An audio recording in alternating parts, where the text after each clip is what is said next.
Last हम लोगों का जो डिस्कशन हुआ था वो बेसिकली प्लेन मिरर पे हुआ था और रिफ्लेक्शन में हम लोगों ने स्टार्टिंग में देखा था कि दो पार्ट होता है, reflection through the plane mirror and reflection through the spherical mirror. तो अभी जो हमारा डिस्कशन है वो refraction through the spherical mirror, ठीक है। स्फेरिकल मिरर में हम लोग अगर ध्यान से देखें तो दो पार्ट होते हैं, कॉन्वेक्स एंड कॉन्केव।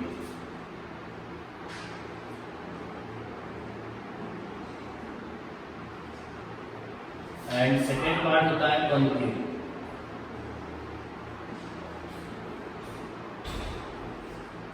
अब इन दोनों को हम लोग को इंडिविजुअल डील करना है। तो सबसे पहले ये डिजाइन कैसे होते हैं, क्योंकि प्लेन मिरर का जो पार्ट था वो बेसिकली ऐसा था कि एक स्ट्रेट सरफेस था और उसको हम लोगों ने पॉलिश कर दिया तो वो एक प्लेन मिरर का फॉर्मेट ले लिया। बट अगर कॉन्वेक्स और कॉन्केव मिरर की मैं बात करूं तो ये किसी ग्लास के कटे हुए स्फीयर्स होते हैं। सपोज ये कोई ग्लास स्फीयर है और इसमें आपने बैक साइड में पॉलिश कर दिया, ठीक है, बाकी पार्ट्स को आपने कट कर दिया, बाकी पार्ट्स को आप कट कर दोगे, ये सर्कल का सेंटर हो गया और ये जो बिहेव करेगा as like the concave mirror, क्योंकि पॉलिश किया आपने तो मिरर का भी शेप ले लिया इसको। मींस लाइट जो भी आप इंसिडेंट करोगे सभी लाइट से क्या करेगा, reflect back in same medium करेगा। जितने एंगल से लाइट आएगी उतने एंगल से रिफ्लेक्ट कर देगा। ये सब प्रॉपर्टीज ये फॉलो करता हुआ आगे बढ़ेगा। तो इसका सेंटर भी ध्यान रखना है, ये सेंटर है इसका, जिसको हम लोग आगे नाम देंगे सेंटर ऑफ कर्वेचर। यहीं पे कॉन्वेक्स की अगर मैं बात करूं तो कॉन्वेक्स कैसा होता है, ये इसका सेंटर और यहाँ पे जो हम लोग पॉलिशिंग करते हैं वो इस वाले पार्ट्स की करते हैं। इसके इन साइड अपन लोग पॉलिश करते हैं, उसमें बाहर साइड पॉलिश करते हैं। तो ये किसका काम करेगा, एज ए कॉन्वेक्स मिरर, और ये किसका काम करेगा, एज ए कॉन्केव मिरर, ठीक। तो दैट मींस आपको ये समझ में आ गया होगा कि इनके सेंटर्स जो है वो आगे चल के सेंटर ऑफ कर्वेचर का काम करेंगे और इनका जो बिहेवियर होगा उसके लिए हम लोग आगे की बात करते हैं। ये बेसिकली थोड़ा सा ठीक होता है और बैक साइड में आप इसे पॉलिश करते हैं। इस पूरे कंसेप्ट को हम लोग को बेसिकली इंडिविजुअल देखना है। ये कॉन्केव मिरर और ये हमारे पास क्या होता है, कॉन्वेक्स मिरर। इन दोनों को डील करने के लिए कुछ डेफिनेशंस होती है जिनको हमको पढ़ना होता है। सबसे पहले आपको ये समझ में आ गया कि उम्मीद है कि कॉन्वेक्स और कॉन्केव क्या होता है, ठीक है। इसी को मैं थोड़ा सा यूज करके आगे बढ़ूंगा।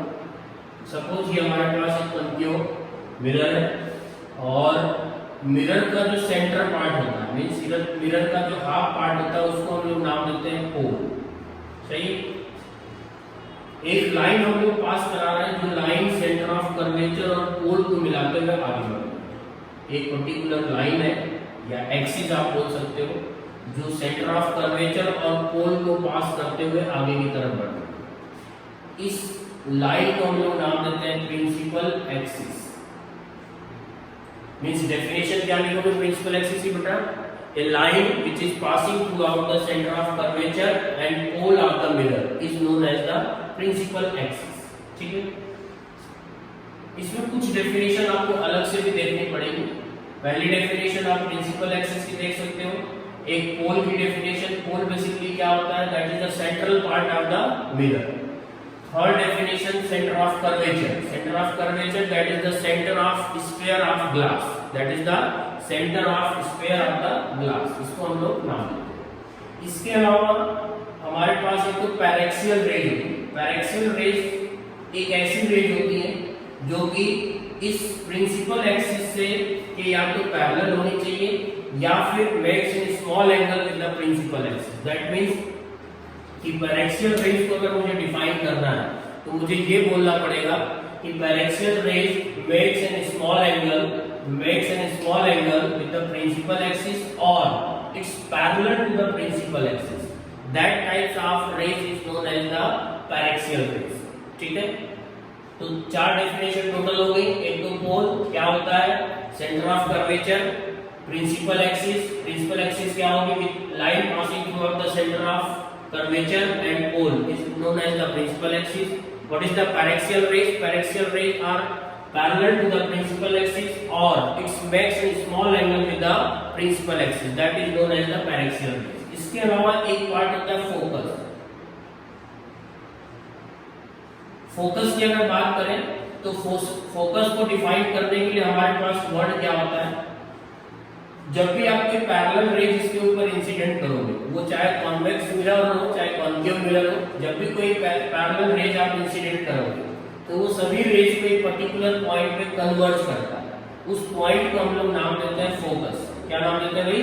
फोकस। इसका छोटा सा मैं डायग्राम यहाँ पे ड्रॉ कर देता हूँ। ये आपके पास है कॉन्केव मिरर और ये आपने पैरेलल रेज यहाँ से पास कराई और रेज रिफ्लेक्ट होकर पर्टिकुलर पॉइंट पे इंसिडेंट कर रही है। यहाँ पे इसको नाम दे दोगे फोकस। सही है? ये आपके पास कॉन्केव मिरर और ये इंसिडेंट रेज गई वापस आई, ये पैरेलल रेज गई इंसिडेंट होकर रिफ्लेक्ट होकर वापस आई, प्रिंसिपल एक्सिस को एक पर्टिकुलर पॉइंट पे इंटरसेक्ट करेगी और उस पॉइंट को हम लोग नाम देते हैं फोकस। उस पॉइंट को क्या नाम देते हैं बेटा? फोकस। तो 3-4 डेफिनेशन हो गई जिसको हम लोग को डील करना होता है अलग अलग, और हमने इसको डील किया। आप इसको स्लो करके या म्यूट करके या कैसे भी इसकी डेफिनेशन आप लिख दें, कई बार उसको पूछा जाता है बोर्ड लेवल पे। अब ये तो हो गया हमारे पास इसका कैसा कर्वेचर होता है, कॉन्केव मिरर क्या होता है, कॉन्वेक्स मिरर क्या होता है। इसके बाद एक नाम आता है हमारे पास साइन कन्वेंशन। तो साइन कन्वेंशन को देखने के लिए हमारे पास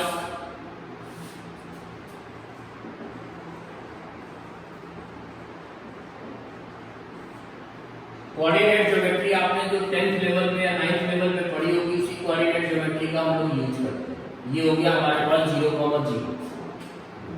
अगर 0,0 से आप राइट साइड में जाते हो तो आप क्या बोलते हो कि ये एक्सिस पॉजिटिव शो करती है। अगर उससे आप लेफ्ट साइड जाते हो तो इसको क्या बोलते हो कि हम नेगेटिव शो करते हैं। अपवर्ड डायरेक्शन में जाओगे तो ये पॉजिटिव, डाउनवर्ड जाओगे तो क्या हो जाएगा बेटा? नेगेटिव। इसमें एक प्रॉब्लम आती है कि कई बार डिस्टेंस आप पोल से मेजर ना करके किसी और पॉइंट से आप मेजर करने लगते हो, तो फिर आपको पॉजिटिव नेगेटिव सर्च करने में प्रॉब्लम होती है। That means all the distance measure from pole, ये जो बेसिकली जो 0,0 है that is the position of pole. यहाँ पे एक पोल की लोकेशन है और यहीं से सभी डिस्टेंस को आपको मेजर करना है। राइट साइड में आप जाओगे डिस्टेंस मेजर करने तो ये क्या हो जाएगा? पॉजिटिव। लेफ्ट साइड में अगर आप जाते हो तो नेगेटिव, ऊपर की तरफ जाओगे तो पॉजिटिव, डाउनवर्ड जाओगे तो नेगेटिव। ऐसा साइन कन्वेंशन हम एज्यूम करके चलते हैं। जरूरी नहीं कि हमेशा आप यही लो, ऐसा लोगे तो हमको थोड़ा इजी रहेगा। हर एक क्वेश्चन हमारे अकॉर्डिंग आप सॉल्व कर सकते हो और उसको आंसर को फॉर्मेट में ला सकते हो। ठीक है? अब इसके बेसिस पे अगर मैं देखूं तो एक जो इम्पोर्टेंट पार्ट था वो ध्यान रखना कि all the distance measure from pole. यहाँ पे आपको कहीं ना कहीं लिखना पड़ेगा all the distance measure from pole. वो चाहे कॉन्वेक्स मिरर हो चाहे कॉन्केव मिरर हो या कोई सा भी मिरर हो, हर एक केस में आपको यही काम करना पड़ेगा। ठीक है? तो ये पार्ट हो गया साइन कन्वेंशन का, जिसको कि आप इजीली देख सकते हो।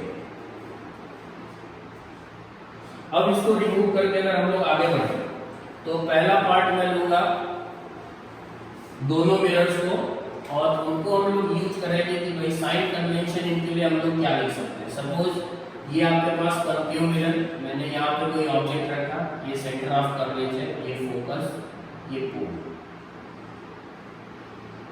ये लोकेशन ऑफ ऑब्जेक्ट है जो कि ए बी है। तो अब जरा देखना all the distance measure from pole. आप इस डायरेक्शन में गए तो यू पोजीशन ऑफ ऑब्जेक्ट यहाँ पे क्या हो जाएगा बेटा? नेगेटिव। 10th में आपका पढ़ा हुआ है तो साइन कन्वेंशन आप साइन समझ पा रहे हो कि यू मींस क्या? Position of object. ये कैसा हो जाएगा हमारा? नेगेटिव। रेडियस ऑफ कर्वेचर, इसको भी आप ध्यान से देखोगे तो क्या हो जाएगा बेटा? Negative. Focal length, focal length for the concave mirror आपके पास क्या होगी? नेगेटिव।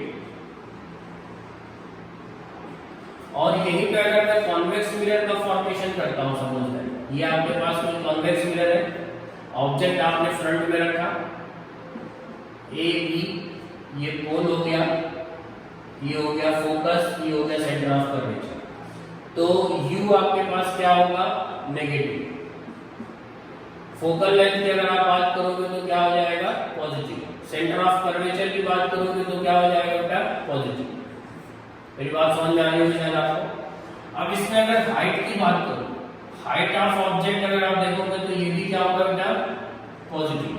अगर सपोज उस इमेज का फॉर्मेशन डाउनवर्ड हो रहा है, that means b dash a dash, तो हाइट ऑफ इमेज जो आपके पास आएगा वो क्या आ जाएगा, नेगेटिव। क्यों? क्योंकि आप पोल से डाउनवर्ड जा रहे हो, पोल से अपवर्ड जाता है तो पॉजिटिव, पोल से डाउनवर्ड जाएंगे तो नेगेटिव। सपोज दैट यहाँ पे जो इमेज का फॉर्मेशन हो रहा है वो सेम डायरेक्शन में हो रहा है, ये आपके पास a डैश b डैश, तो u नेगेटिव सबको समझ में आ गया होगा कि पोल से आप इधर जा रहे हो left side, focal length for the convex mirror, यहाँ पे आप लिख लो कॉन्वेक्स मिरर के लिए क्या हो जाएगा बेटा, positive, focal length for the sorry radius of curvature for the convex mirror आपके पास क्या हो जाएगा, पॉजिटिव। अब हाइट ऑफ ऑब्जेक्ट की बात करोगे तो ये भी हमारे पास पॉजिटिव रहेगा, हाइट ऑफ इमेज की बात करोगे तो ये भी हमारे पास क्या रहेगा, पॉजिटिव रहेगा। मतलब डिपेंड करेगा सिचुएशन के ऊपर कि ऑब्जेक्ट अगर फ्रंट में रखा हुआ है तो वो नेगेटिव रहेगा अगर वो रियल है तो, अगर वो रियल है तो। अगर ऑब्जेक्ट वर्चुअल होगा तो पॉजिटिव हो सकता है, क्योंकि वर्चुअल ऑब्जेक्ट आपने प्लेन मिरर में दिखाया था मैंने आपको किस तरीके से रेज को आप कन्वर्ट करते हो और वो पर्टिकुलर एक पॉइंट पे मीट नहीं कर पाती है, जिससे वहां पे वर्चुअल ऑब्जेक्ट का फॉर्मेशन हुआ। सही है, तो आई होप कि आपको sign convention for the convex mirror और कॉन्केव मिरर और कॉन्वेक्स मिरर दोनों के लिए इंडिविजुअल आपको समझ में आ गया होगा। अब इसमें सबसे इंपॉर्टेंट फॉर्मेट आता है कि अगर हम लोग इसके फोकल लेंथ का रिलेशन देखना चाहें, relation of focal length, position of object, position of image, तो उसको हम लोग कैसे कैलकुलेट करेंगे, उसका डेरिवेशन चाहिए होता है। हालांकि 10th लेवल पे एनसीईआरटी में केवल और केवल हमारे पास फॉर्मूला था, यहाँ वहां पे कोई डेरिवेशन नहीं था, लेकिन यहाँ पे हमको डिराइव करना पड़ेगा। That means relation between f v and v, समझ रहे होंगे सब लोग क्या बोलना चाह रहा हूं मैं। f means focal length, u means position of object, v means position of image. सही है, इसका डेरिवेशन इंपॉर्टेंट होता है और उसको कई बार हम लोग यूज भी करते हैं। तो कॉन्केव मिरर के लिए मैं काम करता हूं, तो ये पॉइंट ऑब्जेक्ट है, ये हमारे पास पोल है, ये हमारे पास मिरर है, और यहां से कोई रेज आपने इंसिडेंट कराई, रेज गई, रिफ्लेक्ट हुई, रिफ्लेक्ट होकर पर्टिकुलर किसी पॉइंट पे इंटरसेक्ट किया जो कि इमेज का फॉर्मेशन है। ठीक है, ये हमारे पास है कोई सेंटर ऑफ कर्वेचर C, इसको कोई रेडियस ऑफ कर्वेचर बोलता है, कोई सेंटर ऑफ कर्वेचर बोलता है। तो अगर आप नॉर्मल ड्रॉ करोगे तो नॉर्मल कहीं इसी पॉइंट से पास होगा, जितने एंगल से रेज एंटर की उतने एंगल से reflect back in same medium, बराबर। डायग्राम में एक बार देख लो आप, ये आपने ऑब्जेक्ट रखा है, रेज गई, इंसिडेंट हुई, रिफ्लेक्ट होकर वापस आ गई, और जब वापस आ रही तो प्रिंसिपल एक्सिस को पर्टिकुलर एक पॉइंट पे इंटरसेक्ट किया, उस पॉइंट को हम लोगों ने नाम दिया इमेज। ठीक है, और सेंटर ऑफ कर्वेचर से एक नॉर्मल ड्रॉ किया, तो जितने एंगल से किया उतने एंगल से वापस आ गई। तो कई सारे यहाँ पे ट्रायंगल फॉर्म होते हैं, इसको हम लोग नाम दिया alpha, angle beta, angle gamma, और ये पोल। ये हमारा प्रॉपर डायग्राम है जिसको आप देख सकते हो अच्छे से।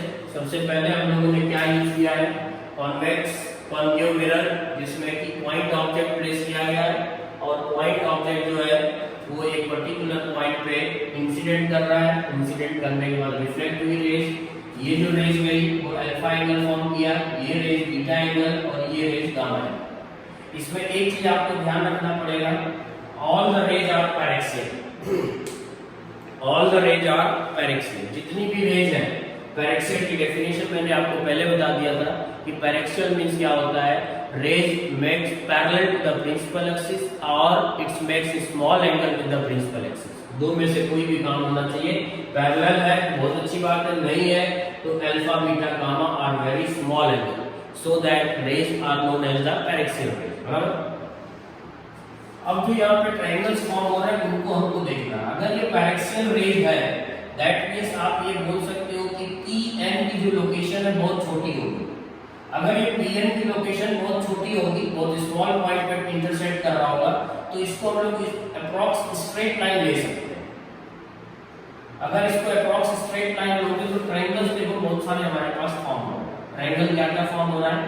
एक तो triangle of O P N, देखो triangle of O P N and triangle of C P N. Third triangle हमारे पास फॉर्म हो रहा है triangle of P N I. ये तीन ट्रायंगल्स पे हम लोग काम कर रहे हैं। ट्रायंगल कैसे फॉर्म हुआ? All the rays are paraxial so that it makes small angle with the principal axis, that means alpha beta gamma are very small angle, so that ये अगर स्मॉल होंगे तो ये पॉइंट n बहुत small point होगा। वो मैंने diagram बनाने के लिए आपको बड़ा दिखाया, अगर मैं छोटा डायग्राम बनाऊंगा तो आपको कुछ दिखेगा नहीं, इसलिए मुझे डायग्राम बड़ा बनाना पड़ा। अब अगर ये प्रॉपर्टी हमारे पास आ गई तो सबसे पहले अगर बोर्ड लेवल की मैं बात करूं तो आप लोगों को कंस्ट्रक्शन यहाँ पे लिखना पड़ेगा। बोर्ड लेवल का जो डिस्कशन होता है उसमें आपको पूरा कंस्ट्रक्शन बताना पड़ेगा। कंस्ट्रक्शन में क्या क्या बताना पड़ेगा? There is a concave mirror placed on the principal axis at the point P. P is the pole of concave mirror. A point object placed in front of concave mirror at the point of O. बराबर? अब इसके आगे क्या होगा? Light ray reflected from point N and incident on the principal axis at the point of I. There is form of three triangles: triangle of OPN, triangle of CPN and triangle of PNI. In triangles की property में हमको क्या करना है? पहले construction आपने लिख लिया, अब इसके बाद आपको इन ट्रायंगल्स की प्रॉपर्टी यूज करनी पड़ेगी। देखो कैसे। एक ट्रायंगल में यूज कर रहा हूं, ये इधर आ जाता हूं, ट्रायंगल ऑफ ONC। ये भी एक ट्रायंगल का फॉर्मेट है। ONC में आप देखो alpha and I is the incident angle matched with the normal of concave mirror, alpha and I is the interior angle and beta is the exterior angle। तो 10th में कोई theorem आपने पढ़ी होगी, sum of interior angle is equal to exterior angle. तो sum of interior angle कितना होगा बेटा हमारे पास? Alpha plus I is equal to beta. सही है? Sum of interior angle is equal to exterior angle. सही है? तो ये हो गया हमारे पास I is equal to beta minus alpha. एक इक्वेशन का फॉर्मेट हमारे पास बन गया। सेम अगर मैं दूसरे ट्रायंगल्स को देखूं तो triangle of CNI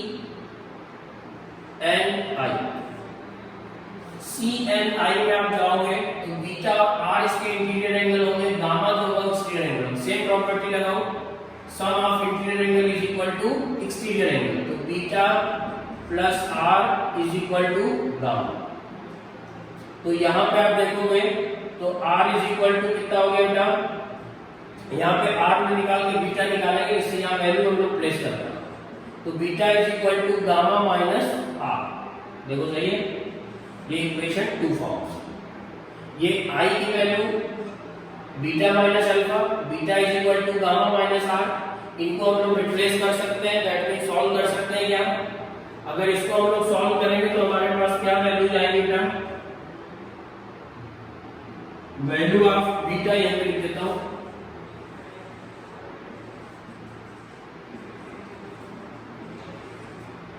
put in equation first. इसमें पुट करोगे आप फर्स्ट वाले में तो आपको क्या दे देगा? I is equal to beta की जगह आ जाएगा gamma minus R minus alpha. देखो सही है क्या? I is equal to gamma minus R minus alpha. That means कि मैं यहाँ पे रिलेट कर सकता हूँ I, R और अल्फा, I, R और अल्फा। सही है?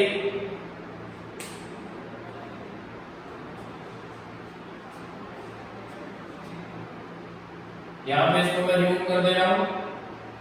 I और R आपस में इक्वल रहेंगे, तो I और R अगर आपस में इक्वल है तो मैं वहां से ऐड कर सकता हूँ भाई। According to the property of mirror I is equal to R। अगर I इक्वल टू R है बेटा तो मैं यहाँ पे लिख सकता हूँ 2I is equal to gamma minus alpha. देखो सही है, दोनों की वैल्यूज को हम लोगों ने यहाँ पे रिमूव कर दिया और इससे हम लोग फाइंड आउट कर सकते हैं क्या कि मिरर फॉर्मूला कहां से हमारे पास आएगा। हमको रिलेशन किसमें लाना है, एफ डी और आर में। तो यहाँ पे आप देखो तो u is the position of object, v is the position of image और r is the centre of curvature. ठीक है, ये वैल्यू हमारे पास यूज हो सकती है। तो 2i is equal to gamma minus alpha. ठीक है, अब इसके आगे अगर हम लोग बढ़ते हैं तो हमारे पास इसको मुझे एक बार रिमूव करना पड़ेगा।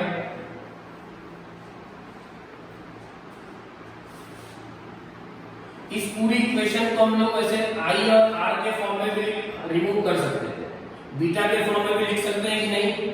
अगर i और r आपस में इक्वल है तो मैं यहां से r की वैल्यू और i की वैल्यू इक्वल रख सकता था, तो मुझे अल्फा, बीटा और गामा में रिलेशन मिल जाएगा। अगर आप ध्यान से देखो i और r आपस में इक्वल है तो बीटा के फॉर्म में भी रिलेशन एक मिल जाएगा, एक रिलेशन तो ये मिल गया। अब अगर बीटा के फॉर्म में मैं रिलेशन लिखना चाहूं तो क्या लिख दूंगा भाई, i इज इक्वल टू मेरे पास ये है, r इक्वल टू है, यहां से एक बार रिमूव करके लिख रहा हूं, आपको देखो समझ में आ रहा है क्या, r is equal to gamma minus beta.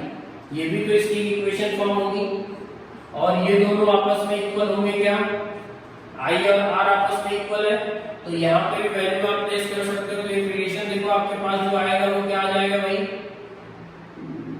i और r को आपने यहाँ पे इक्वल लिखा है तो i is equal to beta minus alpha is equal to gamma minus beta. Beta beta को एक तरफ कर लो, अल्फा गामा को एक तरफ कर लो, तो 2 beta is equal to alpha plus gamma. देखो सही है, सेम रिलेशन आया है, बस यहाँ पे प्लस माइनस का डिफरेंस दिखा रहा है। 2i is equal to gamma minus alpha, यहाँ पे 2 beta is equal to alpha plus gamma. अब जो रिलेशन मेरे पास प्रोड्यूस हुआ है उस रिलेशन को अगर मैं आगे बढ़ाता हूं तो क्या होता है, देखो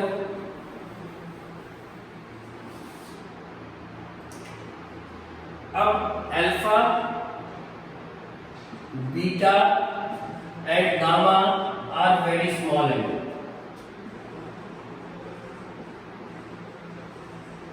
So that alpha is replaced by tan alpha, beta replaced by tan beta, and gamma replaced by tan gamma. देखो सही, alpha, beta, gamma are very small angle. ये लाइन important है। So that alpha is replaced by tan alpha, beta replaced by tan beta, gamma replaced by tan gamma. तो 2 of beta की जगह में क्या लिखूं बेटा, tan beta, अल्फा की जगह tan अल्फा, गामा की जगह tan गामा। अब अल्फा, बीटा, गामा जो हमको ट्रायंगल से वैल्यू प्लेस कर सकते हैं क्या, tan अल्फा अगर ट्रायंगल आप देखोगे तो पहले जो मैंने स्टार्टिंग में देखा था OPN,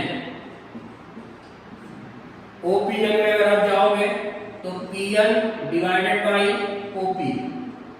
सेम आप tan बीटा के लिए लिख सकते हो, tan beta is equal to Pn upon Cp।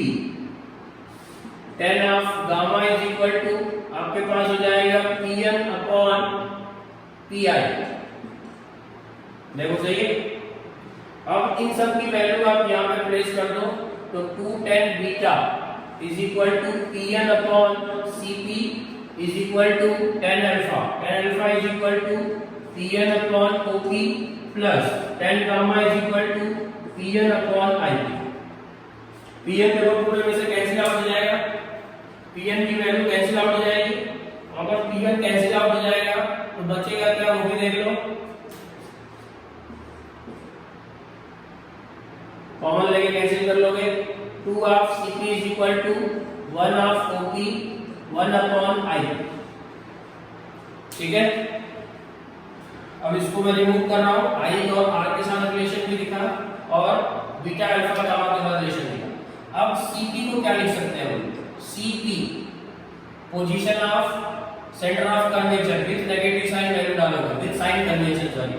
OP की वैल्यू आप देखोगे तो विद नेगेटिव साइन, फिर IP अगर आप देखोगे तो पोजीशन ऑफ इमेज।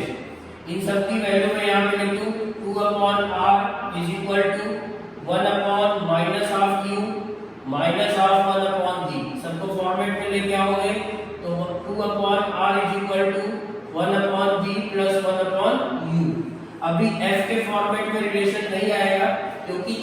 और F में एक रिलेशन और भी होता है जिसको हमको अलग से डिस्कस करना पड़ेगा, थोड़ा बड़ा डेरिवेशन है इसीलिए जल्दी पूछा जाता है और आपको समझना है। हम लोगों ने यहाँ पे की पॉइंट यूज किया है alpha beta gamma very small angle, so that alpha replace by 10 alpha, beta replace by 10 beta, gamma replace by 10 beta. उसके बाद जो इक्वेशन हमारे पास मिली थी उसे वैल्यू प्लेस कर दिया और एक रिलेशन हमारे पास ये आ गया। अब इस रिलेशन के साथ साथ मुझे एक और डिराइव करना पड़ता है, relation between R and F, तब आपको इसके बिटवीन में रिलेशन मिलेगा। तो मैं एक मिनट के लिए इसको रिमूव कर रहा हूं।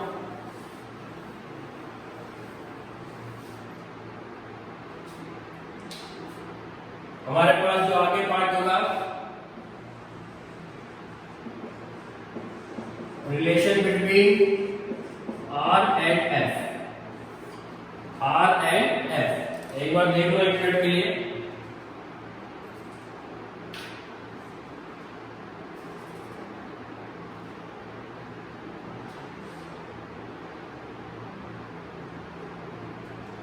इसमें क्या होता है कि अगर रेज आप पैरेलल डालते हो तो आपने स्टार्टिंग में बोला कि वो कहां पे जाके टिकती है, फोकस में।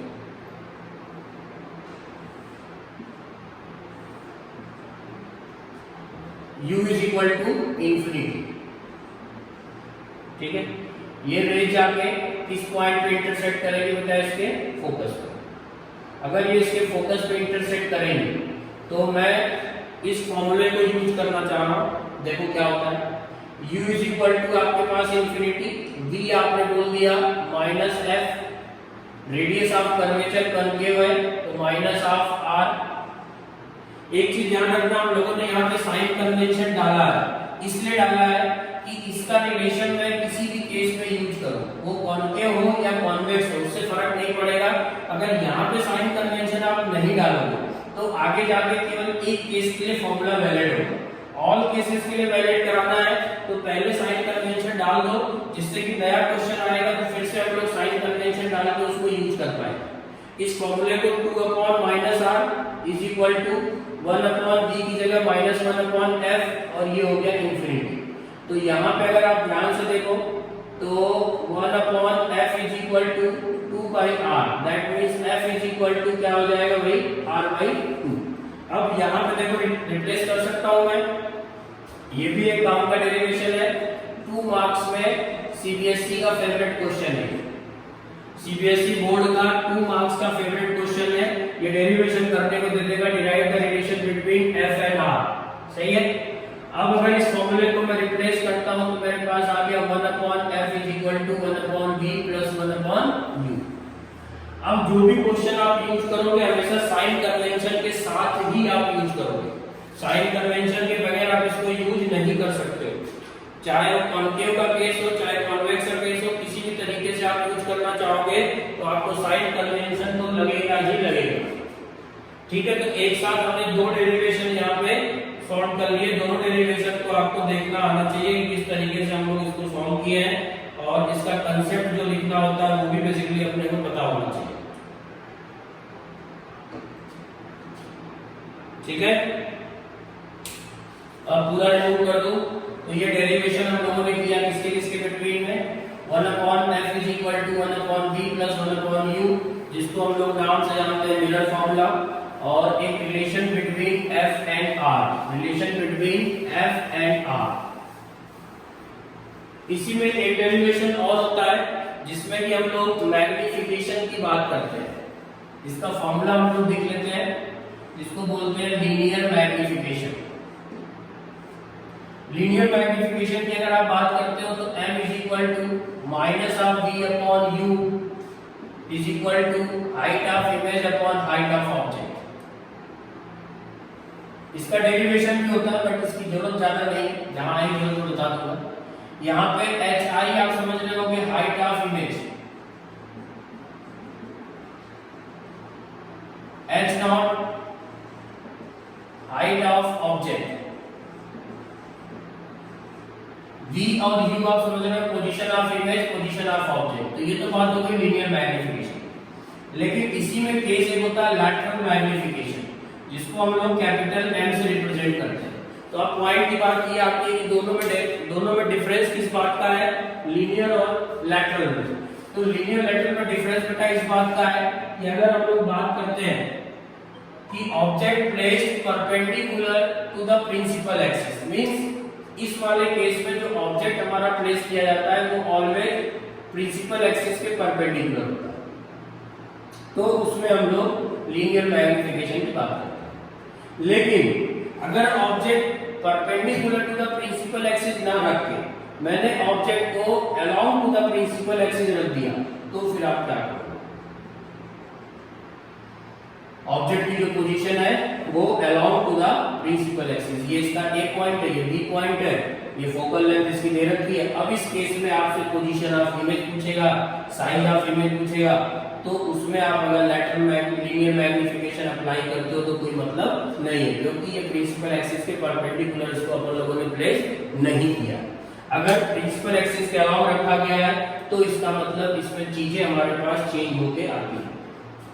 कैसे यूज करते हैं उसको भी हमको देखना है, और जो फॉर्मूला हमारे पास पहले से अवेलेबल था मिरर फॉर्मूला, उसी को अप्लाई करते हैं। 1/f = 1/v + 1/u ही यूज होता है, और इसके बेसिस पे ही हम लोग इसमें काम करते हैं। यहाँ पे हमारे पास दिया क्या होगा, length of the object. Suppose ये कुछ आपको x के फॉर्म में दे सकता है, किसी फॉर्मेट में दे सकता है, कोई जरूरी नहीं, ठीक है। अब इस टाइप के क्वेश्चंस को या इस तरह के मैग्नीफिकेशन को हम लोग कैसे कैलकुलेट करें, उस पे हमको काम करना है, ठीक है। तो देखो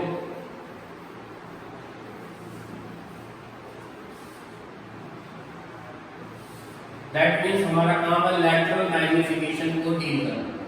लैटरल मैग्नीफिकेशन का मतलब क्या हुआ, when object placed along to the principal axis then magnification is known as the lateral magnification. पहला केस क्या था बेटा, लीनियर मैग्नीफिकेशन का, उसमें ऑब्जेक्ट को हम लोग प्लेस करते हैं perpendicular to the principal axis का डिस्कशन करना चाह रहे थे। लैटरल मैग्नीफिकेशन में प्रॉब्लम क्या थी, object placed along to the principal axis. Linear वाले केस में हमारे पास क्या था कि object placed perpendicular to the principal axis. इसमें हम लोग मैग्नीफिकेशन के फॉर्मूले को डील करना चाह रहे हैं कि अगर ऑब्जेक्ट हम लोग के सामने प्लेस किया गया along to the principal axis तो उसका मैग्नीफिकेशन कितना होगा और क्या कैसे कैलकुलेट करें। तो मैं इसमें पहले तो आपको मिरर फॉर्मूले की बात करूं वापस, तो 1/f = 1/v + 1/u। u को मैं एज्यूम करके चल रहा हूं एज लाइक x, क्यों कर रहा हूं आपको थोड़ी देर में समझ में आएगा, और v को मैं मालूम लेके चल रहा हूं y, कोई दिक्कत नहीं।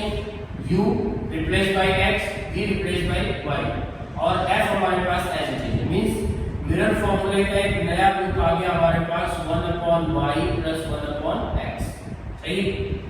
अब इसके लिए हम लोग को काम करना क्या होगा, एक्चुअल में आप देखो तो x और y वेरिएबल है, क्योंकि ऑब्जेक्ट जो स्टार्ट हो रहा है उसको आप ये नहीं बोल सकते हो कि a पॉइंट पे ऑब्जेक्ट रखा है, a से स्टार्ट होकर b तक जा रहा है, और ऐसे ही इमेज फॉर्मेशन को करेगा तो पॉइंट ऑब्जेक्ट की तरह इमेज को फॉर्म करेगा, वो कहीं ना कहीं लेंथ कवर करेगा around the principal axis. That means x भी वेरिएबल हो गया और y भी वेरिएबल हो गया, कहां से, पोल से, ठीक है। अब इसमें हम लोग को करना क्या होता है, थोड़ा मैथमेटिकल अप्रोच लगाना होता है। मैथमेटिक्स में पार्शियल डिफरेंशिएशन की अगर आप बात करो तो x को x के अकॉर्डिंग और y को y के अकॉर्डिंग अपने को डील करना होता है। मैं साइड में इसका फॉर्मूला लिख देता हूं, जिस किसी को प्रॉब्लम हो मेडिकल वाले को वो देख सकता है कि अगर x⁴n का डिफरेंशिएशन आपको करना है तो फॉर्मूला होता है n(x⁴n - 1)। जो पावर लगी हुई है वो मल्टीप्लाई में आ जाती है और पावर से -1 और हो जाता है, ठीक है। यहाँ पे फोकस क्या है हमारे पास, कांस्टेंट है, that is the focal length of the mirror. तो कांस्टेंट का डिफरेंशिएशन आप करोगे तो 0 आ जाएगा, कोई दिक्कत नहीं। लेकिन y dy 1/y dy 1/x dx, ठीक है। अब इनको आप डिफरेंशिएट करोगे तो क्या आ जाएगा आपके पास, ये 1/y ऊपर लेके जाओगे तो क्या हो जाएगा, y⁻⁻1। मैंने कुछ थोड़ा फॉर्मेट में ऐसा लिख देता हूँ, कोई दिक्कत नहीं इसमें भी। अब उस फॉर्मूले को लाई कराओ इसमें फॉर्मूले को अप्लाई करना होगा तो n x to power n minus 1 2 हो जाएगा। पार्शियल डिफरेंशिएशन है इसलिए dx ऐसे ही रह जाएगा। अब यहाँ पे आप देखो तो -1 y to power -1 dy, that means -x to power -2 dx minus y to power -2 dy। देखो सही है। अब इसको रीअरेंज अगर मैं करता हूं तो मेरे पास क्या आ जाएगा बेटा, क्लियर? इसको मैं रिफॉर्म कर रहा हूं तो अपॉन x स्क्वायर में आ जाएगा minus dy upon y square. तो x और y को एक साइड, dx और dy को मैं एक साइड ले रहा हूं। हमारे पास जो वैल्यू आ जाएगी वो क्या आ जाएगी भाई, dy upon dx is equal to dy by dx is equal to minus of y square upon x square. और x और y को आपने लिखा क्या था, याद आपको? x और y replace by the u and v।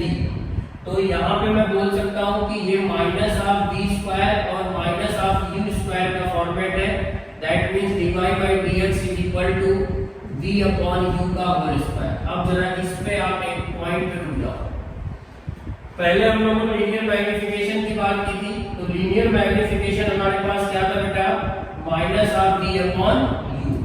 ये देखो वही चीज है। तो मैं क्या बोल सकता हूँ, ये lateral magnification dy that is the length of the image में बोल सकता हूँ, dx length of the object, इन दोनों का रेशियो, इसको हम लोग नाम देंगे lateral magnification. Lateral magnification is equal to minus of square of linear magnification, minus of square of linear magnification. ये हो जाएगा हमारे पास capital M is equal to minus of square of linear magnification. तो ये बेसिकली जो हुआ क्या, इसमें हम लोग डिफरेंशिएट क्यों किया, पार्शियल डिफरेंशिएशन क्यों अप्लाई किया, क्योंकि ये ऑब्जेक्ट एक पर्टिकुलर लोकेशन पे नहीं रखा हुआ, ये मल्टीपल पोजीशन पे रखा हुआ है, जिसकी वजह से हमको पार्शियल डिफरेंशिएशन का एक फॉर्मेट लगाना पड़ा। हालांकि बोर्ड के पॉइंट ऑफ व्यू की चीज है नहीं। अगर इसको हम लोग बात करें जेईई या नीट के लिए तो इसके फॉर्मूले की कई बार जरूरत पड़ जाती है। इसका जो न्यूमेरिकल आएगा वो इससे सॉल्व भी नहीं होता, ये भी आप जान रहे हैं। न्यूमेरिकल डायरेक्टली जो आएगा वो इस फॉर्मेट से जल्दी सॉल्व नहीं होता है। मतलब इसका यूज केवल फॉर्मूला लिखने में आता है या कोई स्पेशल क्वेश्चन इसी के लिए डिजाइन किया गया है तो आप इसका यूज करते हैं। अदरवाइज आपको नॉर्मल केस में क्या करना होता है वो भी मैं आपको बता देता हूँ। पहले इसको मैं रिमूव कर दूं जिससे कि मैं दूसरे फॉर्मेट को लेके आ जाऊँ। मैं उसमें आपको सीधा न्यूमेरिकल दूंगा और उसमें हम लोग मैग्नीफिकेशन कैसे सॉल्व करेंगे वो भी हमको बताना होगा। इसका एक पार्ट एग्जांपल एनसीईआरटी में पहला एग्जांपल आपको इसी का दिया हुआ लैटरल मैग्नीफिकेशन का। लीनियर मैग्नीफिकेशन का कोई भी एग्जांपल वहां पे अवेलेबल नहीं है। यहाँ पे मैंने आपको बोल दिया कि ये कोई ऑब्जेक्ट है जिसकी length f/3, focal length of the concave mirror आपके पास f है। ए पॉइंट जो है वो सेंटर ऑफ कर्वेचर पे रखा हुआ है। कहां पे रखा हुआ भाई? Centre of curvature. क्वेश्चन देख लो, क्वेश्चन सुन लो, आप लिख तो कर सकते हैं इसमें। क्वेश्चन ऐसा दिया हुआ है, concave mirror placed on the principal axis and object length f/3 placed in front of concave mirror along to the principal axis, so that find the height को नहीं बोल सकते, length of the image of object। इसकी image की length हमको चाहिए और ये ऑब्जेक्ट सेंटर ऑफ कर्वेचर पे रखा हुआ है। तो अगर लेंथ की बात नॉर्मल केस में करता तो हम लोग तुरंत सॉल्व करते 1/f = 1/b + 1/u करके और उससे हम लोग लेंथ या हाइट निकाल सकते। लेकिन यहाँ पे प्रॉब्लम ये है कि वो फॉर्मूला भी आप लगा के कुछ कर नहीं सकते, लेकिन आप कंसेप्ट तो लगा सकते हो। ये c का मतलब आप समझ लो रेडियस ऑफ कर्वेचर में बार बार बोल रहा हूं। इस ऑब्जेक्ट की जो पॉइंट दे रखे हैं वो a और b है, लेकिन a पॉइंट जो लाई कर रहा है वो सेंटर ऑफ कर्वेचर पे कर रहा है, सेंटर ऑफ कर्वेचर। तो मैं यहाँ पे क्या करूंगा देखना, आपको मैं दो ऑब्जेक्ट की तरह डील कराऊंगा। दो ऑब्जेक्ट की डीलिंग क्या हुई? सेंटर ऑफ कर्वेचर मतलब 2 2f तो ऑलरेडी हो गया ये, ठीक है। अब यहां से मैं निकालूंगा position of image of point A, जबकि फोकल लेंथ अवेलेबल हमारे पास -f। इसी पे दो पार्ट में मैं क्वेश्चन को सॉल्व करूंगा, देखना। अब मैं दूसरा ऑब्जेक्ट लूंगा कि बी पॉइंट पे रखा हुआ है, जिसकी लोकेशन है 2f प्लस f/3, और पोजीशन ऑफ इमेज फिर से मैं निकालूंगा, जबकि फोकल लेंथ हमारे पास अभी भी नेगेटिव ऑफ f है। तो एक्चुअल में ये एक क्वेश्चन नहीं है, दो पार्ट में इस क्वेश्चन को मैं सॉल्व करूंगा। पहला पार्ट ये, सेकंड पार्ट ये। अब इसमें मैं फिर से मिरर फार्मूला अगर लिखूं, 1/f = 1/b + 1/u, ये हो गया आपके पास a, ये हो गया a। तो 1/f = va हम लोग को फाइंड आउट करना है, -1/2f। इससे रीअरेंज करके आप फाइनल वैल्यू फाइंड आउट करोगे, तो आपके पास जो वैल्यू आएगी वो क्या आ जाएगी भाई, 1/f + 1/2f। अब इसको अगर आप सॉल्व करते हो तो आपके पास जो वैल्यू आएगी वो क्या आ जाएगी, एलसीएम लोगे 2 का मल्टीप्लाई तो 3/2f। दैट मींस VA की जो लोकेशन आ गई आपके पास, सॉरी विद नेगेटिव साइन ये भी था, तो इसको आप रीमैग्निफिकेशन का डिस्कशन करना चाह रहे थे। लैटरल मैग्निफिकेशन में प्रॉब्लम क्या थी, object placed along to the principal axis. Linear वाले केस में हमारे पास क्या था कि object placed perpendicular to the principal axis. इसमें हम लोग मैग्निफिकेशन के फॉर्मूले को डील करना चाह रहे हैं कि अगर ऑब्जेक्ट हम लोगों के सामने प्लेस किया गया along to the principal axis, तो उसका मैग्निफिकेशन कितना होगा और क्या कैसे कैलकुलेट करें। तो मैं इसमें पहले तो आपको मिरर फॉर्मूले की बात करूं वापस, तो 1/f = 1/b + 1/u।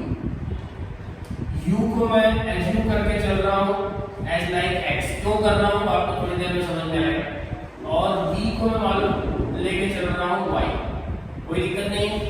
u replace by x, v replace by y, और f हमारे पास ऐसे चीज मींस मिरर फॉर्मूले का एक नया रूप आ गया हमारे पास 1/y + 1/x। सही। अब इसके लिए हम लोग को काम करना क्या होगा, एक्चुअल में आप देखो तो x और y वेरिएबल है, क्योंकि ऑब्जेक्ट जो स्टार्ट हो रहा है उसको आप ये नहीं बोल सकते हो कि a पॉइंट पे ऑब्जेक्ट रखा है, a से स्टार्ट होकर b तक जा रहा है। और ऐसे ही इमेज फॉर्मेशन को करेगा तो पॉइंट ऑब्जेक्ट की तरह इमेज तो फॉर्म करेगा, वो कहीं ना कहीं लेंथ कवर करेगा around the principal axis. That means x भी वेरिएबल हो गया और y भी वेरिएबल हो गया, कहां से, पोल से, ठीक है। अब इसमें हम लोग को करना क्या होता है, थोड़ा मैथमेटिकल अप्रोच लगाना होता है। मैथमेटिक्स में पार्शियल डिफरेंशिएशन की अगर आप बात करो तो x को x के अकॉर्डिंग और y को y के अकॉर्डिंग अपने को डील करना होता है। मैं साइड में इसका फॉर्मूला लिख देता हूं, जिस किसी को प्रॉब्लम हो मेडिकल वाले को वो देख सकता है कि अगर x⁴n का डिफरेंशिएशन आपको करना है तो फॉर्मूला होता है n(x⁴n - 1). जो पावर लगी हुई है वो मल्टीप्लाई में आ जाती है और पावर से -1 और हो जाता है, ठीक है। यहाँ पे फोकस क्या है हमारे पास, कांस्टेंट है, that is the focal length of the mirror. तो कांस्टेंट का डिफरेंशिएशन आप करोगे तो 0 आ जाएगा, कोई दिक्कत नहीं।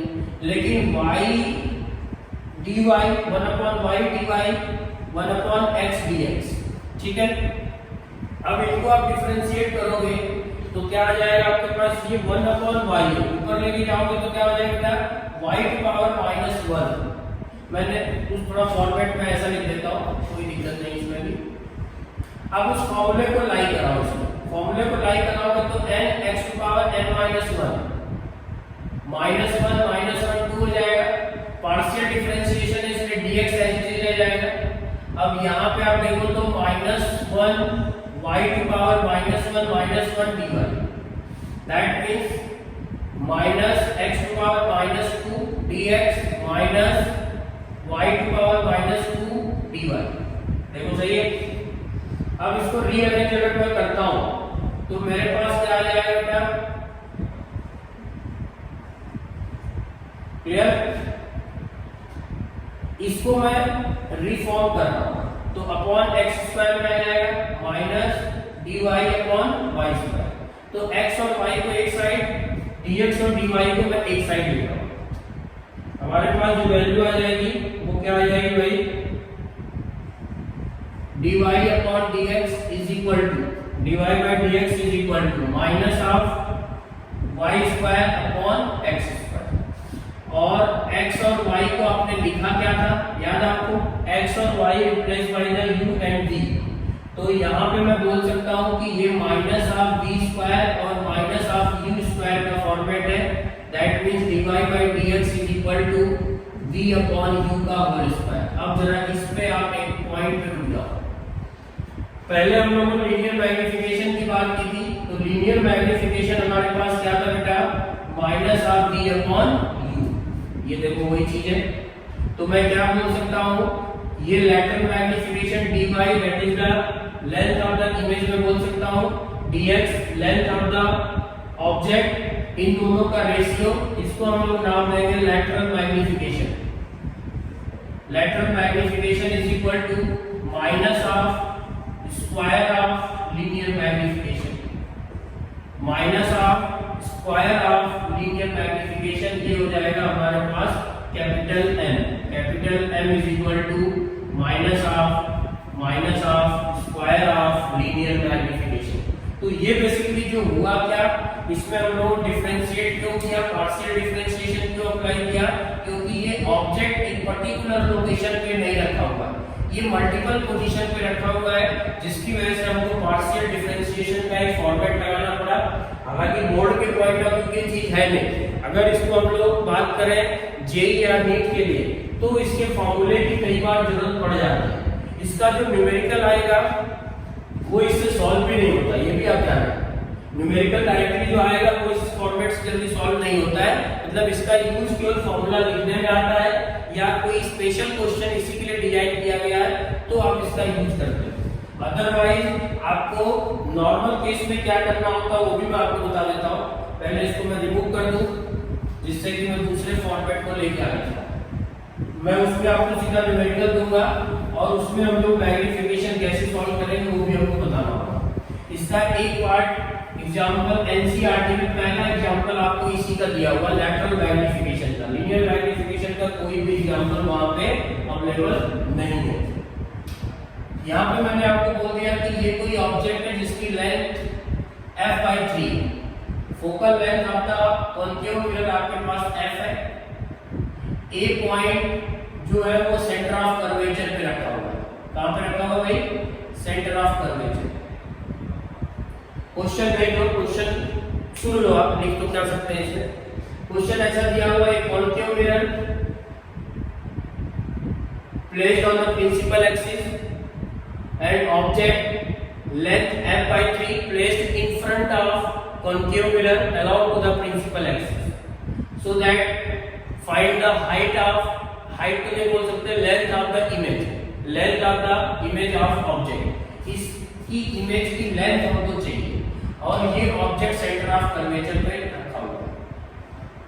तो अगर लेंथ की बात नॉर्मल केस में करता तो हम लोग तुरंत सॉल्व करते 1/f = 1/b + 1/u करके और उससे हम लोग लेंथ या हाइट निकाल सकते। लेकिन यहाँ पे प्रॉब्लम ये है कि वो फॉर्मूला भी आप लगा के कुछ कर नहीं सकते, लेकिन आप कंसेप्ट तो लगा सकते हो। ये c का मतलब आप समझ लो रेडियस ऑफ कर्वेचर में बार-बार बोल रहा हूं। इस ऑब्जेक्ट की जो पॉइंट दे रखे हैं वो a और b है, लेकिन a पॉइंट जो लाई कर रहा है वो सेंटर ऑफ कर्वेचर पे कर रहा है, सेंटर ऑफ कर्वेचर। तो मैं यहाँ पे क्या करूंगा देखना, आपको मैं दो ऑब्जेक्ट की तरह डील कराऊंगा। दो ऑब्जेक्ट की डीलिंग क्या हुई, सेंटर ऑफ कर्वेचर मतलब 2f तो ऑलरेडी हो गया ये, ठीक है। अब यहां से मैं निकालूंगा position of image of point A, जबकि फोकल लेंथ अवेलेबल हमारे पास -f। इसी पे दो पार्ट में मैं क्वेश्चन को सॉल्व करूंगा, देखना। अब मैं दूसरा ऑब्जेक्ट लूंगा कि बी पॉइंट पे रखा हुआ है जिसकी लोकेशन है 2f + f/3 और पोजीशन ऑफ इमेज फिर से मैं निकालूंगा, जबकि फोकल लेंथ हमारे पास अभी भी नेगेटिव ऑफ f है। तो एक्चुअल में ये एक क्वेश्चन नहीं है, दो पार्ट में इस क्वेश्चन को मैं सॉल्व करूंगा। पहला पार्ट ये, सेकंड पार्ट ये। अब इसमें मैं फिर से मिरर फॉर्मूला अगर लिखूं 1/f = 1/b + 1/u, ये हो गया आपके पास a, ये हो गया a। तो 1/f = VA हम लोग को फाइंड आउट करना है -1/2f, इससे रीअरेंज करके आप फाइनल वैल्यू फाइंड आउट करोगे तो आपके पास जो वैल्यू आएगी वो क्या आ जाएगी भाई 1/f + 1/2f। अब इसको अगर आप सॉल्व करते हो तो आपके पास जो वैल्यू आएगी वो क्या आ जाएगी, एलसीएम लोगे 2 का मल्टीप्लाई तो 3/2f, दैट मींस VA की जो लोकेशन आ गई आपके पास, सॉरी विद नेगेटिव साइन ये भी था, तो इसको आप रीअरेंज करोगे तो ये नेगेटिव। हाँ भाई, इसमें हम लोगों का जो डिस्कशन था वो यही था, ठीक है। VA की वैल्यू हम लोगों ने फाइंड आउट कर लिया, मिरर फॉर्मूला लगाया, वैल्यू प्लेस किया, UA आपको समझ में आ रहा होगा, UV हम लोगों को निकालना है। UV की वैल्यू ये total length from the pole of the mirror और ये VB पोजीशन ऑफ इमेज, ठीक है। एक पार्ट का आंसर आया 2f, जो कि कॉमन सेंस से भी आप लोगों को दिखना चाहिए। अगर ये ऑब्जेक्ट सेंटर ऑफ कर्वेचर पे रखा हुआ था तो उसकी इमेज का फॉर्मेशन उसी पॉइंट पे होता है जहां ऑब्जेक्ट रखा होता है, तो इसका मतलब बिल्कुल परफेक्ट आंसर आया है 2f। ए पॉइंट की जो इमेज फॉर्म होगी वो उसी पॉइंट पे होगी जहां पे ऑब्जेक्ट रखा है। अब अगर बी पार्ट के लिए मैं बात करूं तो u of b = -2f + f/3 और पोजीशन ऑफ इमेज की बात करूं तो ये हो जाएगा नेगेटिव, फाइंड आउट करना है। Focal length for second case अभी भी वही रहेगा।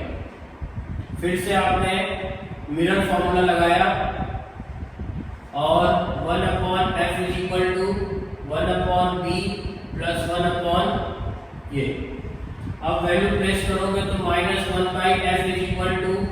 1/bb माइनस इसका एलसीएम लेके सॉल्व करोगे 3/7/3 आ जाएगा आपके पास, ठीक है। अब रीअरेंज कर दो इसको, रीअरेंज कर दोगे तो आपके पास आ जाएगा 1/bb = -1/f + 3/7f।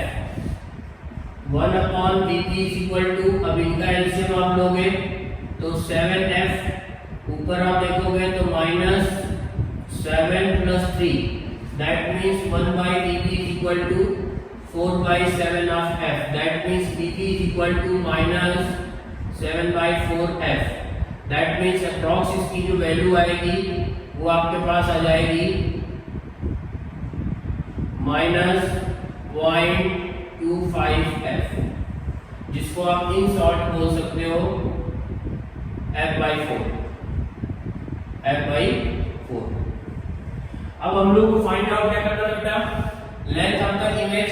तो लेंथ ऑफ इमेज की बात करोगे तो BA - BB, BA हमारे पास कहां से कहां तक था, इस पॉइंट तक आया, BB आया 1.75, तो आपको समझ में आ रहा होगा टोटल 2 है तो ये 1.75 लेस आएगा, और 1.75 अगर लेस आता है तो इसका मतलब क्या हुआ कि इसका डिफरेंस ही तो हम लोग को फाइंड आउट करना है। इसका डिफरेंस अगर आप फाइंड आउट करोगे तो वैल्यू आपके पास कितनी आ जाएगी, सर यहाँ पे 1.75 आएगा, 1.75 डिवीजन के बाद आएगा। BA - BB आप करोगे तो -2f, डिफरेंस अगर लोगे आप तो 1.75f, इनकी वैल्यू आपके पास आएगी BA - BB = -0.25f, that means approx f/4 with negative. तो ये बता रहा है कि जो ये इमेज फॉर्म हो रही है इसकी लेंथ हमारे पास कितनी बेटा f/4। तो ये तो था हमारे पास लेटरल मैग्नीफिकेशन का क्वेश्चन था, लेकिन हमने सॉल्व किससे किया, लीनियर मैग्नीफिकेशन। यही इसकी खासियत है कि इसका फॉर्मूला जो आपने पढ़ा होगा लेटरल मैग्नीफिकेशन का डेरिवेशन, उसमें उसने क्या दिया कि अगर आपके पास लेटरल मैग्नीफिकेशन की रिक्वायरमेंट है तो that is equal to negative of square of linear magnification. लेकिन क्वेश्चन जो आप सॉल्व कर रहे हैं उससे नहीं कर रहे, यही मैंने आपको स्टार्टिंग में बोला था और उसी को मैं यूज कर रहा हूँ। अब नेक्स्ट पार्ट आता है इसमें वेलोसिटी से रिलेटेड, कि अगर मिरर के सामने कोई ऑब्जेक्ट मूव कर रहा है with the velocity of u, तो आपकी इमेज कितनी स्पीड से मूव करेगी वो हमको बताना है। ये पहले भी प्लेन मिरर के केस में भी आपने किया था और यहाँ पे भी करेंगे। वेलोसिटी ऑफ इमेज, ये आपके पास कोई कंक्यू मिरर और ये आपके सामने ऑब्जेक्ट रखा हुआ है a और b, ये वेलोसिटी ऑफ u नॉट से मूव कर रहा है। Focal length of the concave mirror आपके पास अवेलेबल है f। अब अगर ये object move toward the mirror with the speed of u nought, so what is the speed of image? हमको speed of image find out करना है। तो speed of image find out करना है तो सबसे पहला काम करना पड़ेगा मिरर फॉर्मूला।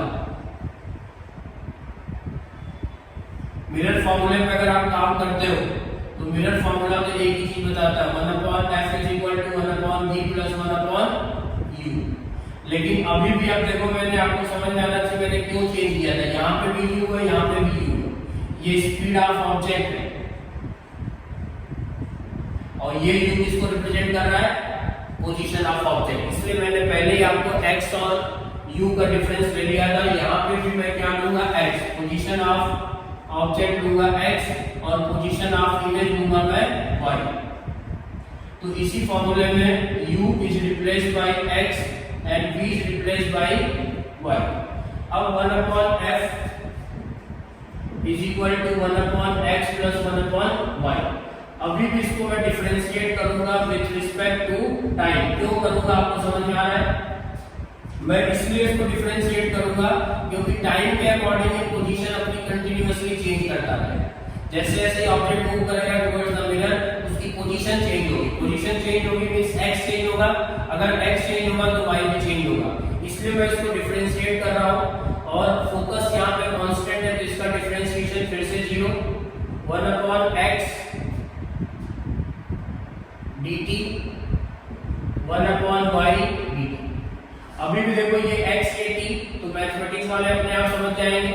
इसको हम लोग फिर से वही फॉर्मूला लगाएंगे जो पहले लगाया था -2, लेकिन यहाँ पे x है यहाँ पे t है तो dx/dt का फंक्शन क्या है? -y⁻²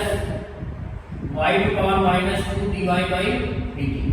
ठीक है, इसको रीअरेंज आप करोगे तो dx/dt x⁻² minus of y⁻² dy/dt। तो dx/dt हमारे पास देखो क्या था? पोजीशन ऑफ ऑब्जेक्ट थी, तो ये क्या बताएगा अपना पोजीशन स्पीड ऑफ ऑब्जेक्ट। और इसको आप वापस रीअरेंज करोगे तो ये -2 है, नीचे आ जाएगा। ये -2y का तो नीचे आ जाएगा। क्रॉस मल्टीप्लाई करोगे तो क्या हो जाएगा? x² / y², और ये हो जाएगा dy/dt। हमको फाइंड आउट क्या करना था? Velocity of image. अगर वेलोसिटी ऑफ इमेज निकालनी है तो ये आप ध्यान से देखो, तो ये वेलोसिटी ऑफ इमेज को रिप्रेजेंट कर रहा है इसके बेसिस पे। अगर ये वेलोसिटी ऑफ इमेज को ये रिप्रेजेंट कर रहा है तो that means dy/dt is equal to minus of y/x का होल स्क्वायर इनटू dx/dt। तो dy/dt इज इक्वल टू, ये फिर से देखो तो आपके सामने क्या आ गया? v/u, जिसको आप नाम दे सकते हो स्क्वायर ऑफ लीनियर मैग्निफिकेशन, और dx/dt क्या हो जाएगा? स्पीड ऑफ ऑब्जेक्ट, क्योंकि x किसको रिप्रेजेंट कर रहा था? u, तो ये हो गया speed of object. That means ये पूरे फॉर्मूले को अगर आप देखते हो तो speed of image is equal to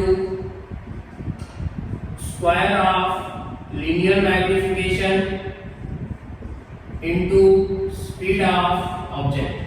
ये पूरा इसका फॉर्मूला होगा हमारा। इस फॉर्मूले के बेसिस पे आप जहां चाहो वहां अप्लाई कर सकते हो। ठीक है, तो ये हम लोगों ने फाइंड आउट कर लिया speed of image with respect to ground is equal to square of linear magnification into speed of object. ये तो बात हो गई हमारे पास स्फेरिकल मिरर की, लेकिन एक चीज ध्यान रखना आप, इसमें हम लोगों ने 6 केसेस नहीं किए। वो आप जहां भी पढ़ रहे हो एनसीईआरटी से उठा के आप 6 डायग्राम बनाओगे। आप 6 रे डायग्राम आप समझ रहे हो कौन सा, जिसमें कि वो केसेस होते हैं जिसमें ऑब्जेक्ट फर्स्ट केस में लिखा होगा placed at infinity the position of image at focus, फिर ऑब्जेक्ट की पोजीशन को चेंज करते हैं, वो इंफिनिटी से सेंटर ऑफ कर्वेचर के बीच में डालेंगे जहां पे कि इमेज फॉर्म होगी, फिर फोकस और सेंटर ऑफ कर्वेचर के बिटवीन में। थर्ड केस होगा आपके पास object placed at the centre of curvature the position of image on the centre of curvature, मतलब दोनों की पोजीशन सेम रहती है ऑब्जेक्ट की और इमेज की, ठीक है। इस तरीके से 6 केसेस होंगे केवल कॉन्केव मिरर के, 6 केसेस होंगे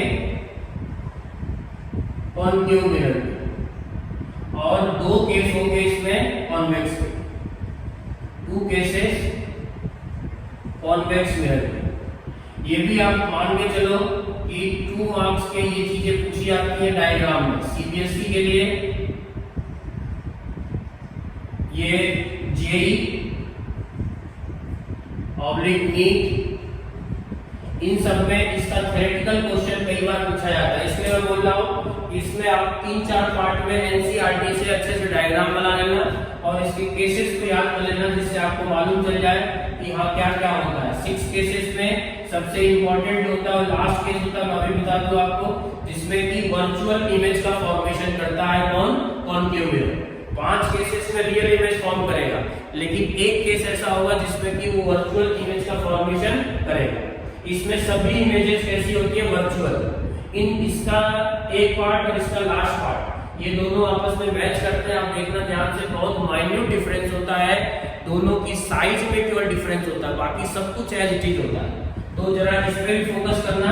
ये मैंने पूरे पार्ट में कवर नहीं किया इसलिए क्योंकि क्लास 10th में आप इसको पढ़ते हो और एनसीईआरटी सीबीएसई इसको पूछता है, 2 मार्क्स से पूछता है इसका रे डायग्राम।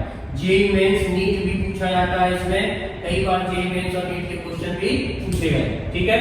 तो ये बात हो गई हमारी स्फेरिकल मिरर की।